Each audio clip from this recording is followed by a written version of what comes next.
the economic onslaught of the COVID-19 pandemic and in the current aftermath, one noticeable trend is a sharp rise of sexual and gender-based violence. Indeed, that particular spike in the prevalence became known as a shadow pandemic, or a pandemic within a pandemic. Women and girls have become increasingly victims of one of the worst forms of abuse, especially domestic and sexual abuse. In response to this trend, CEE-HOPE Nigeria, a non-governmental organization, embarked on a one-year project in partnership with RiseUp USA. The project is titled Enhancing Community Systems for Preventing and Responding to Gender-Based Violence. This project was meant to shine the light on the trends and to galvanize community stakeholders and create a system or a meeting point between communities and the state actors, especially government officials and law enforcement agencies. CEE-HOPE focused on 3 communities across Lagos with a high prevalence of sexual and gender-based violence, namely Makoko, Otoilogbo, and Bariga, 3 highly populated informal communities in Lagos. The organization currently has a strong presence and working relationship with Makoko and Otoilogbo and utilize the opportunity as an entry point into the Bariga community. So, working with community stakeholders such as local chiefs, market women, youth leaders, eminent community girl leaders, and other influential personalities in the 3 project communities, CEE-HOPE went to work.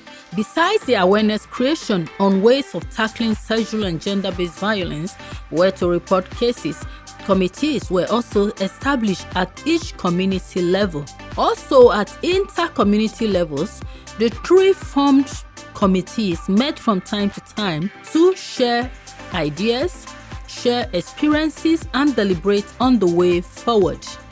If a case of domestic violence occur in my community, I do report it to police.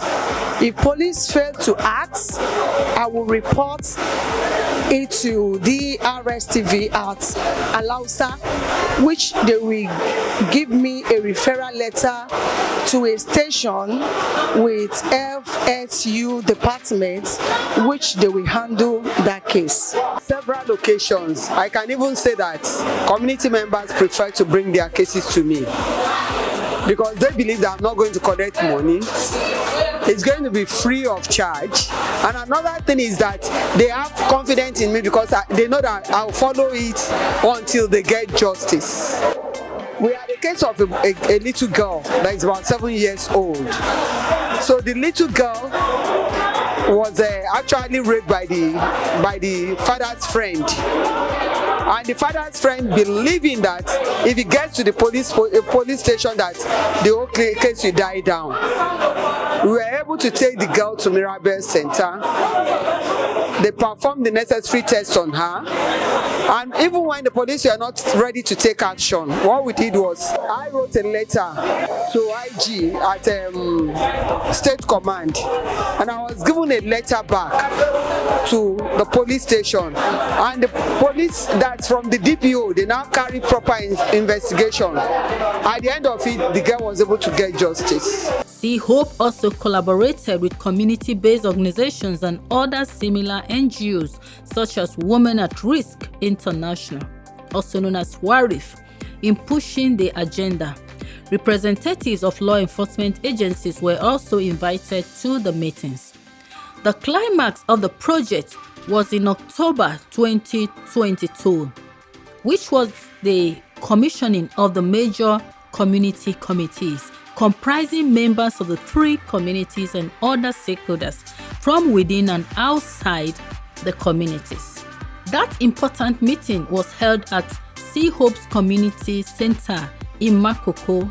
The commissioning of the committee was conducted by representatives of the Lagos State Government's Domestic and Sexual Violence Agency, also known as the DSVA, vested with the official responsibility of responding to incidences of sexual and gender-based violence, working with NGOs and CBOs and other relevant persons and entities across the state. I'm working with Women at Risk International Foundation, which is the major reason why I'm part of this meeting today. And to what I would say to gender-based violence in our society today is very, very overwhelming, and it's not encouraging.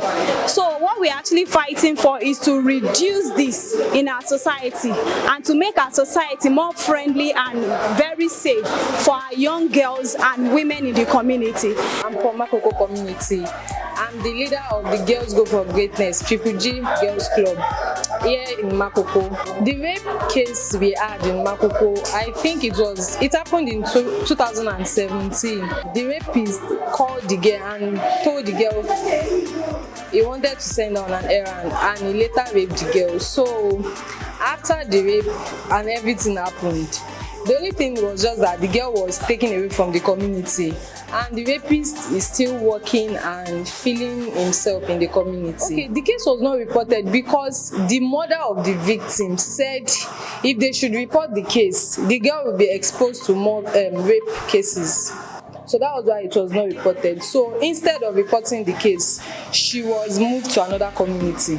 Going forward, in light of the success of this project was extremely successful and impactful. There abound so many testimonies and experience sharing on how the community members have been galvanized, how they are reporting, and how there appears to be a better coordinated response to cases, so incidences of gender-based violence in the various communities. They're collaborating more with state actors, with law enforcement agencies, and people just have that sense of heightened awareness, heightened responses to incidences of sexual violence in the various communities from the testimonies in the various meetings and the continued engagement of the community actors with CEE-HOPE and our representatives at the various levels. Because that everything are reduced, because many people are doing things here that I didn't like it. As my own work, I'm an evangelist, I'm Methodist. I'm trying to do my best to let my people know the truth, because we cannot allow such violence to come to our area.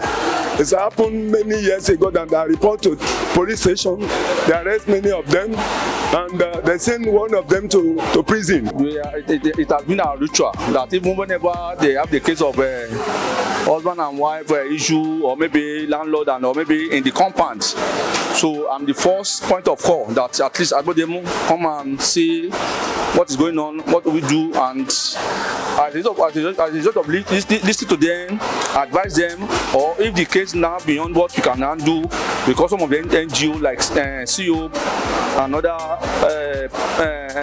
relative bodies, to make sure that we find that solution to that kind of issue that happen.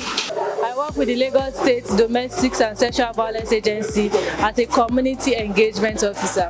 It's a good one, it's a nice initiative because they are closer to the grassroots, they are closer to the people in the community.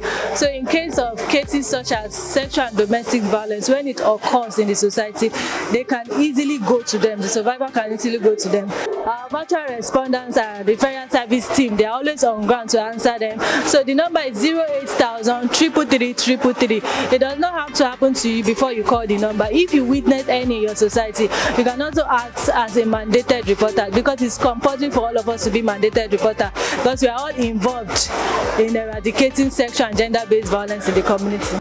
This project is all about strengthening community systems to be able to respond effectively to incidences of gender-based violence in the communities. Our aim was to mobilize the stakeholders, the leaders, the community leaders, the local chiefs, the market women, the youth leaders, and the various influencers in the community, so that they could help to carry on the message of stopping rape.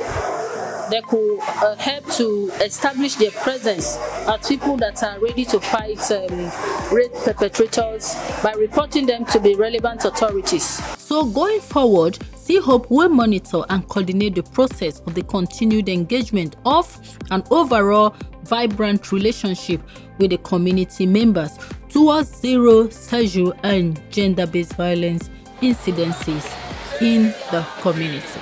Thanks to RiseUp USA, our community representatives, community stakeholders, staff of CEE-HOPE Nigeria, officials of the Lagos State Government, CBOs, NGOs, and everyone that contributed towards making this project a success and towards kickstarting what is definitely a turning point in all of the project community, and its splinter effects will be felt in other communities around.